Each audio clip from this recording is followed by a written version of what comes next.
Yang terhormat Bapak-Bapak, Ibu-Ibu, salam Pancasila.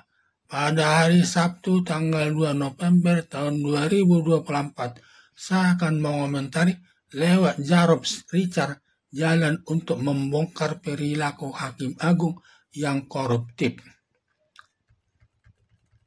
Ketika perkara Ronald Tanur dibebaskan Hakim Pengadilan Negeri Surabaya dengan imbalan uang miliaran rupiah yang masuk perbuatan korupsi. Menurut ketentuan di lingkungan kejaksaan, bila putusan hakim di bawah separuh dari tuntutan jaksa, maka jaksa naik banding ke pengadilan tinggi setempat. Tetapi bila hakim membebaskan terdakwa dari tuntutan jaksa, maka jaksa wajib mengajukan kasasi ke Mahkamah Agung. Mengingat Ronald Tanur dibebaskan Hakim Pengadilan Negeri Surabaya, maka jaksa penuntut umum mengajukan kasasi ke Mahkamah Agung. Selanjutnya pengacara Ronald Tanur bernama Elisa Rahmat menghubungi sekretaris Mahkamah Agung Jarob Richard agar mencari Hakim Agung yang bisa membantu perkara Ronald Tanur untuk tetap membebaskan Ronald Tanur atas perkara penganiayaan seorang wanita dengan imbalan tiap hakim 5 miliar, sedangkan Jarob Richard mendapat imbalan 1 miliar sebagai makelarnya. Atas kesepakatan tersebut, Jarob Richard mencari Hakim Agung yang mau memberikan putusan bebas. Ternyata Hakim Agung menjatuhkan hukuman 5 tahun, dan hukuman 5 tahun tersebut termasuk ringan atas perkara menghilangkan nyawa seseorang wanita. Ketika penyidik Kejaksaan Negeri Surabaya menggeledah rumah 3 hakim, ditemukan uang di rumahnya masing-masing. Ketika menggeledah rumah Jarob Richard, ditemukan uang 894 miliar dan emas 51 kg.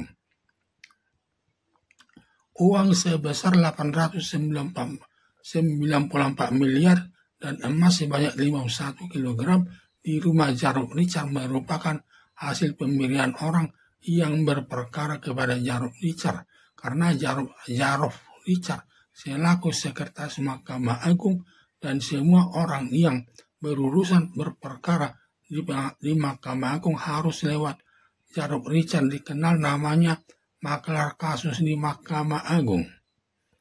Bila dilihat Jarob Richard hanya menerima uang lewat pengacara Ronald Tanur bernama Elisa Rahmat hanya sebesar 1 miliar, padahal uang yang ditemukan di rumah Jarob Richard sebesar 894 miliar dan emas 51 kg dan seluruhnya lebih 1 triliun. Berarti yang mengurus perkara di Mahkamah Agung lewat Jarob Richard lebih 1.000 orang sejak menjabat sekretaris Mahkamah Agung sampai pensiun. Selama 10 tahun Jarob Richard berhasil mengumpulkan uang sebesar 894 miliar dan 51 kg emas yang seluruhnya disimpan di rumahnya. Berdasarkan hal tersebut, penyidik kejaksaan bisa membongkar para hakim agung yang suka melakukan korupsi lewat Jarob Richard yang sedang ditangkap dan ditahan penyidik kejaksaan. Mengingat adanya ribuan yang minta bantuan mengurus perkara lewat Jarob Richard sebagai maklar kasus, lalu penyidik kejaksaan dapat mengajukan pertanyaan kepada Jarob Richard siapa saja yang pernah mengurus perkara lewat Jarob Richard dan siapa hakim yang menanganinya dan berapa imbalannya dan bagaimana isi putusannya dan siapa yang menyaksikannya. Semua pertanyaan penyidik kejaksaan kemungkinan besar bisa dijawab Jarob Richard, terutama nama hakim yang menangani perkara serta jumlah uang yang diserahkan. Semua pertanyaan jaksa penyidik sepanjang masih diduga Jarob Richard membongkarnya karena biasanya tidak mau korban sendiri, padahal yang makan uang lebih banyak para hakim ya hakim agung tersebut jika Jarod Richard tidak mau memberikan keterangan para hakim agung yang pernah menerima uang dari penyidik kejaksaan atau pengacaranya, di mana penyidik kejaksaan dapat mengancam Jarod Richard bila tidak mau menjelaskan nama hakimnya akan dituntut tinggi perkara sampai hukuman seumur hidup. Biasanya kalau Jarod Richard diancam penyidik, jaksa akan dituntut lebih tinggi.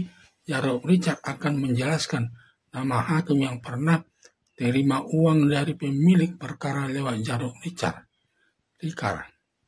Pada umumnya, hakim agung tidak mau bertemu lewat pengacara terdakwa secara langsung. Kalau mau berurusan dengan hakim agung mengurus perkara lewat Jarod Richard, maka semua pengacara terdakwa bila mau mengurus perkaranya lewat Jarod Richard selaku sekretaris jaksa agung.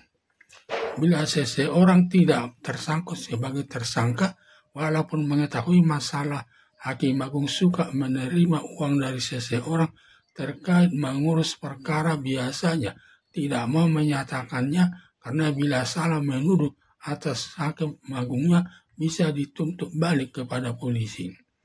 Berdasarkan hal tersebut, karena Jarod Richard sebagai tersangka dalam perkara korupsi menerima 1 miliar dari terdakwa Roni Tano lewat pengacaranya Lisa Rahmat, maka Jarod Richard kemungkinan besar akan memberi nama-nama hakim agung yang pernah menerima uang lewatnya dari penyidik Kejaksaan Negeri Surabaya.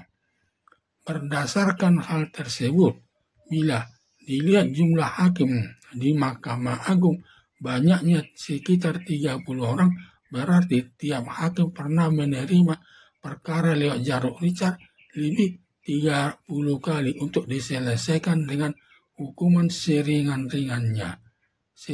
mungkin. Dengan demikian, semua hakim dapat dikenakan hukuman berupa dalam perkara pidana maupun dipecat dari jabatannya atau dipecat sebagai pegawai hakim agung, tergantung berat ringannya perbuatan yang dilakukan.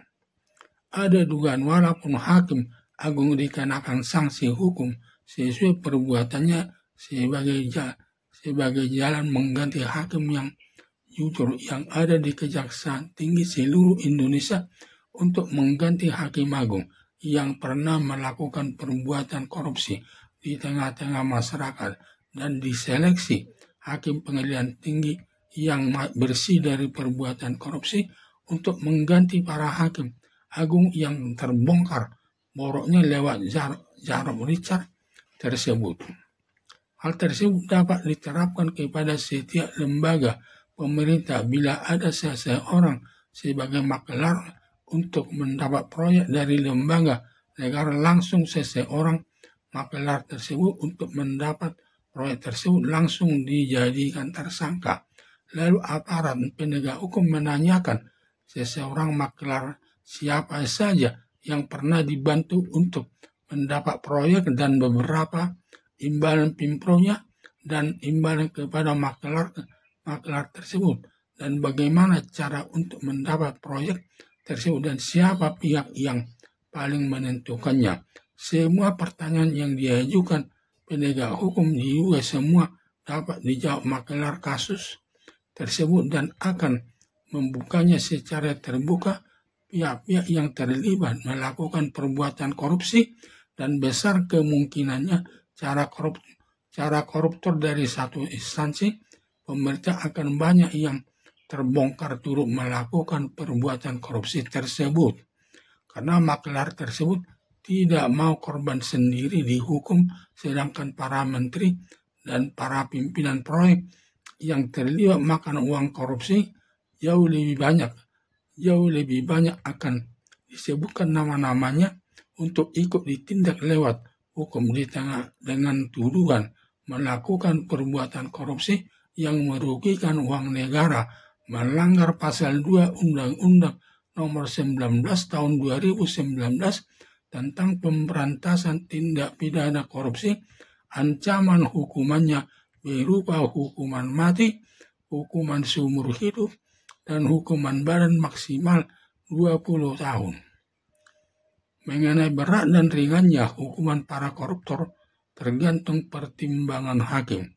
Bila pertimbangan hakim banyak alasan yang memberatkan, maka hakim dapat menjatuhkan hukuman seumur hidup, tetapi bila pertimbangan hakim banyak alasan yang meringankan, maka hakim dapat menjatuhkan hukuman selama 15 tahun sesuai perbuatannya.